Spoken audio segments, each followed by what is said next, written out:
വയനാട്ടിലേക്കാണ്. വയനാട് തോൽപ്പെട്ടിയിൽ വന്യമൃഗ ശല്യം കാരണം പൊറുതിമുട്ടിയ ഒരു കർഷകനുണ്ട്. കൂട്ടത്തോടെ കൃഷിയിടത്തിലെത്തി സർവ്വതും നശിപ്പിച്ചതോടെ വിളകളെല്ലാം വെട്ടി മൃഗങ്ങൾക്ക് നൽകാൻ വനപാലകരോട് അപേക്ഷയുമായി കൃഷിയിടത്തിൽ ഫ്ലക്സ് വെച്ചിരിക്കുകയാണിപ്പോൾ ഈ കർഷകൻ.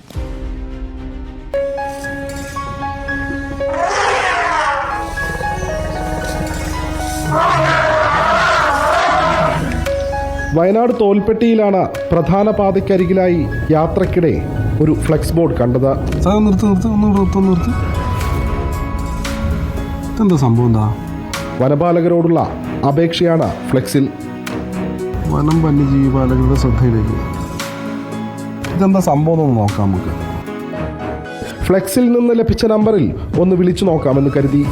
ഹലോ, രാധാകൃഷ്ണ മാഷല്ലേ?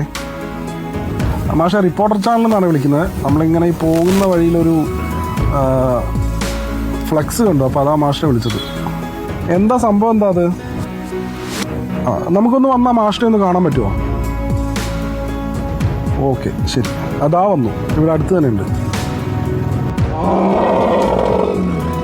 തൻ്റെ കൃഷിയിടത്തിലെ വിളകൾ വെട്ടിക്കൊണ്ടുപോയി വന്യജീവികൾക്ക് തീറ്റ കൊടുക്കാനാണ് ഫ്ലെക്സിലെ ആദ്യ അഭ്യർത്ഥന. താൻ നട്ട വിളകൾ വെട്ടിനശിപ്പിക്കാൻ മനസ്സില്ലാത്തതിനാലാണ് വനപാലകരോട് ഈ അപേക്ഷയെന്ന് പറഞ്ഞാണ് ഫ്ലെക്സ് അവസാനിക്കുന്നത്.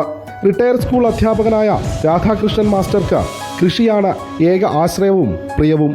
അധ്യാപന വൃത്തിയിൽ നിന്ന് പിരിഞ്ഞതിനു ശേഷം ജൈവകൃഷിയിൽ ശ്രദ്ധ കൂടുതൽ കേന്ദ്രീകരിച്ചു. രാധാകൃഷ്ണൻ മാസ്റ്ററുടെ കൃഷിയിടത്തിൽ ഇല്ലാത്തതായി ഒന്നുമില്ല.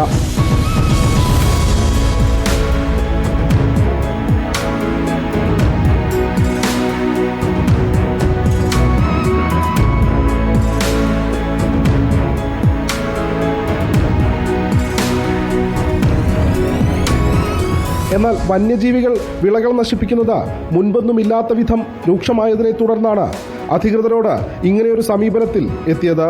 ഞാനിവിടെ നട്ടുവളർത്തിയ ഒരു കൃഷിയും അത് സംരക്ഷിച്ചെടുക്കാൻ എന്നെക്കൊണ്ട് പറ്റുന്നില്ല. അത് മുഴുവനും കാട്ടാനിയും മന്നിയും മാനും എല്ലാം വന്ന് നശിപ്പിക്കുകയാണ്.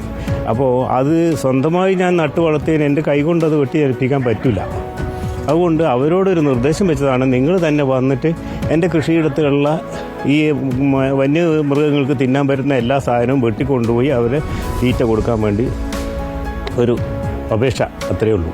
കാപ്പിയുണ്ട്, കുരുമുളകുണ്ട്, തെങ്ങുണ്ട്, വാഴയുണ്ട്, പിന്നെ എല്ലാ സാധനങ്ങളുണ്ട്. ചക്കയുണ്ട്, മാങ്ങയുണ്ട്.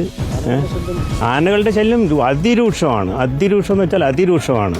ഇത് ഇവിടെ അധികൃതരോടൊന്നും പറഞ്ഞിട്ട് യാതൊരു കാര്യമില്ല. ഇവർ മിണ്ടാപ്രാണികളെ പോലെ നിൽക്കുകയുള്ളൂ. ആന ഇവിടെ വന്നാൽ അവർ വിളിച്ചാൽ ഇങ്ങോട്ട് വരും. ഞാൻ വിളിച്ചിട്ട് 1 മണിക്കൂർ കഴിഞ്ഞിട്ടൊക്കെയാണ് അവർ വരിക. വരുമ്പം ഒരു മിന്നാമിനിങ്ങിൻ്റെ വട്ടമുള്ള ഒരു ടോർച്ചും 2 ചെറിയ ഗോട്ടിയുടെ വലിപ്പമുള്ള ഒരു പടക്കവും കൊണ്ടാണ് വരിക. ആകെ 4 പടക്കം ഉണ്ടാവും അവരുടെ അടുത്ത്. അതും കൊണ്ടാണ് വരിക. അത് ഈ കാട്ടാനയുടെ മുന്നിൽ എന്ത് ചെയ്യാനത്? യാതൊരു ഫലവുമില്ല. മലയെണ്ണാൻ ഒരു സാധനം വെക്കുന്നില്ല, കുരങ്ങ് വെക്കുന്നില്ല. പിന്നെ ഈ സിംഹവാലൻ കുരങ്ങ്, അതൊക്കെ ഒരുപാടുണ്ട് ഇവിടെ. എല്ലാ ജീവികളും, ഇന്ന ജീവി എന്നല്ല, എല്ലാ ജീവികളെ കൊണ്ടും ഭയങ്കരം ശല്യമാണ്. കർഷകരെ വെടിവെച്ച് കൊല്ലട്ടെ, വന്യജീവികളെ സംരക്ഷിച്ചോട്ടെ, അതല്ലേ ഏറ്റവും നല്ലത്.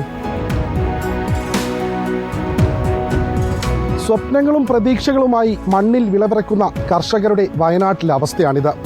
വന്യജീവികൾ കൃഷിയിടത്തിലിറങ്ങി നശിപ്പിക്കാത്തതായി ഒന്നുമില്ല. വീഡിയോ ജേർണലിസ്റ്റ് ഇബ്രാഹിമിനോടൊപ്പം reporter Deepak Mohan in reporter, Wayanad.